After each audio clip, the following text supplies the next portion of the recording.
Hi friends, today let's dive into the Hunger Games.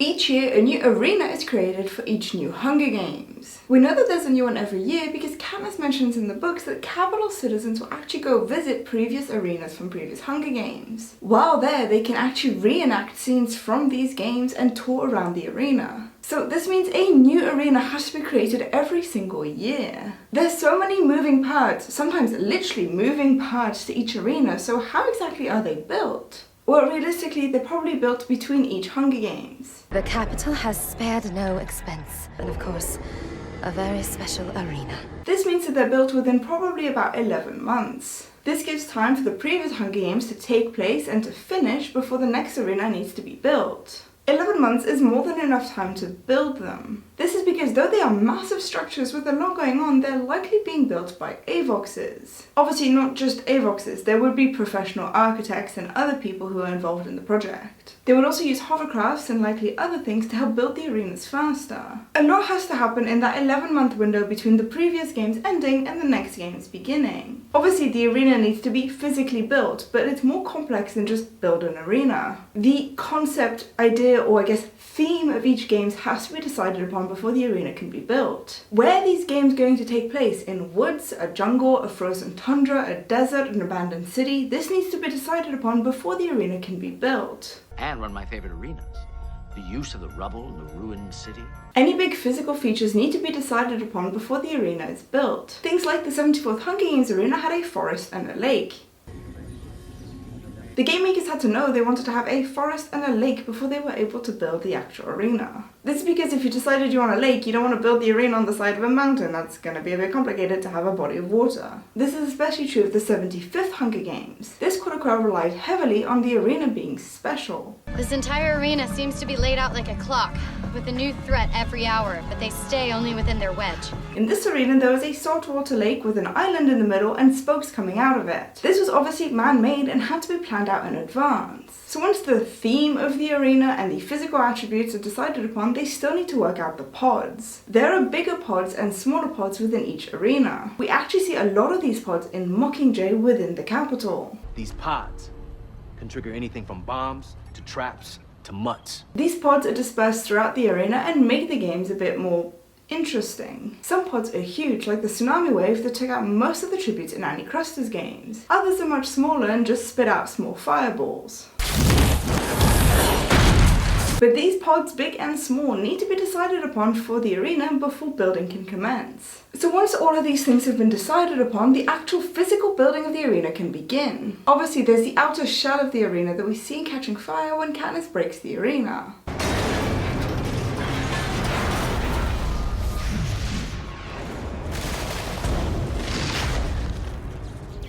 This shell serves so many purposes within the creation of the arena. Not only does it physically delimitate where the arena is, it actually helps control everything inside it. Using this shell, the game makers can decide whether it's night or day for the tributes. What time is it? A little afternoon. Why is it getting so dark? Must be in a hurry to end it.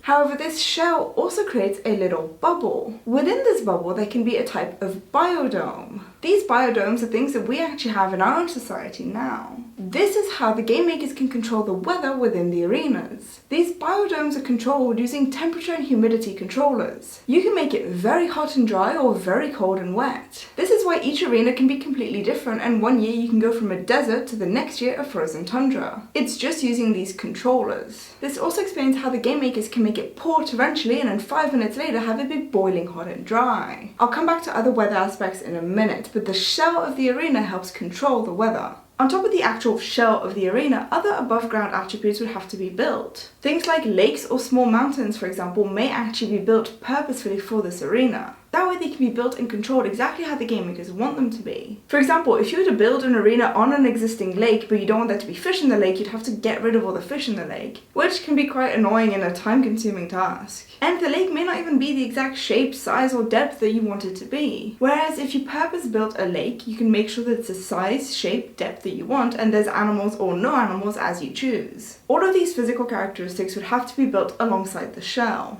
Another question I see a lot of is how did they build the arena around a forest for the 74th Hunger Games, for example? Well, again, they don't necessarily have to build it in a forest, they can build it in an open field. It's more than likely that the Capitol have a farm somewhere with all sorts of different types of trees and plants. All of these trees and plants would live within their own biodome specific to their natural habitats. Then say if they're building a forest, they know what types of trees they need, they just go collect them from the biodome and bring them into the arena. This means they don't need to plant tiny saplings that need to grow over hundreds of years. This also explains why they can have a forest one year and a jungle the next. They just need to go collect whichever plants they want to use and plop them in. This is where hovercrafts would be really useful because they can carry these things very quickly over to the arena. On top of all the above ground structures, there's below ground structures too. We see that the tributes are prepared under the arena and then are risen up through their tubes.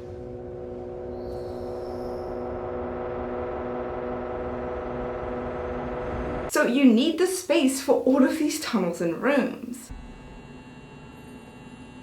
However, I believe there's more going on underground than we think. We see in the 74th Hunger Games that the dogmuts are called back into a hole in the ground. This tells me that there's actually a lab underground, either at the same level as where the tributes get ready or even below that. This lab is used to prepare and keep all the mutations that are used in the arena. So in the example of the dogs, these dogs may have not been created for the finale just minutes beforehand. The creation of these mutts could have actually started when the Hunger Games began or even at the Reapings. Each tribute's attributes would then be put into one of these mutts. If it takes multiple weeks to do this, they would have multiple weeks if they start at the beginning of the first reaping. These mutts are then kept underground, fed and watered and ready to go whenever they're needed. And I know what you're gonna say, we see in the movie that one of the game makers shows Seneca Crane one of these mutts and he says, "Oh, that's perfect, send it in." You ready, Lucia? Oh, right here, sir. Oh, that's great. Can you put that in the middle? Sure. This gives the idea that the mutts were just created at that point. However, it's possible that she was showing him that the mutts are ready and this is what they will look like. He may have not known exactly what the mutts would have looked like. Or maybe he did and he wanted to change some features and this was the finalized plan. That's it. That's excellent. I mentioned earlier on that I wanted to come back to the idea of weather. We see pretty normal weather in most of the Hunger Games, except the 75th Hunger Games does have some interesting weather patterns. We see blood rain and lightning that hits just the one tree. It's when the rain started. I thought it was water. It turned out to be blood. How are these controlled within a biodome? Especially blood rain, which isn't exactly the most natural thing to happen. Remember that I said that the concept or theme of the arena is actually prepared before the arena is built. This means they can prepare for these types of ideas. So they know that they want one sector that rains blood. Well then, the panels above that sector that we see build the shell would be special ones. They would likely actually hold pockets of blood. These pockets of blood can be refilled as needed, either by hovercrafts coming and refilling them or like an underground tubing system. These pockets of blood are then controlled in the Game Maker room and released when needed. So it's not actually like natural weather or rain or anything like that, it's literally just pockets of blood being dropped onto people. The lightning might work in a similar way, where the panel above the tree is an electric one and is set to discharge electricity every so often. Or it could also just be a hovercraft flies overhead and zaps at that tree. We know that that tree isn't a normal tree, it's a special tree that conducts electricity. So a hovercraft flying overhead, zapping out electricity, they know it's going to hit just that tree and not the entire arena. However, the arenas aren't just these more natural or natural-based things. There's some crazy things going on at the same time. For example, there's holograms. Now obviously if there's holograms, that means there's hologram technology, so that's kind of self-explanatory as to how they use it.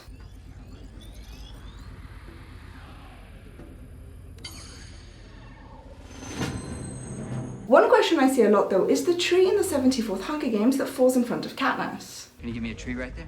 Sure. Doing tree.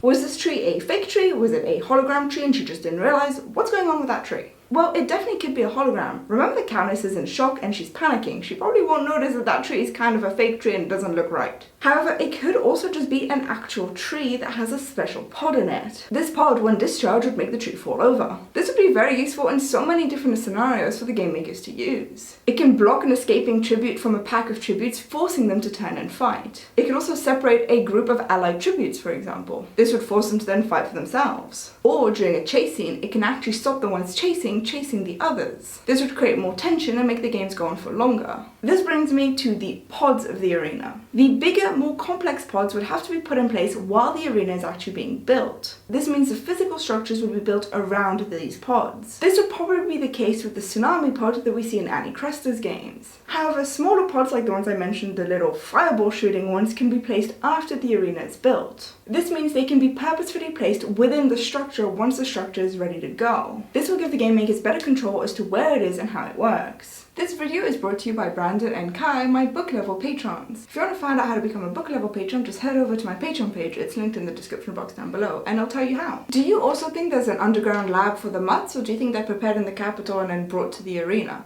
Please tell me in the comment section down below. And until next time, happy bubbles! Thanks so much for watching this video, and thank you to my Patreon bubblers for supporting the channel. If you want to see my other Hunger Games videos, you can click on the box on the left to find out where the arenas are actually located, or you can click on the box on the right to find out if it's possible to replace a tribute for the Hunger Games. Thanks for liking this video, subscribing to the channel, and hitting that notification bell.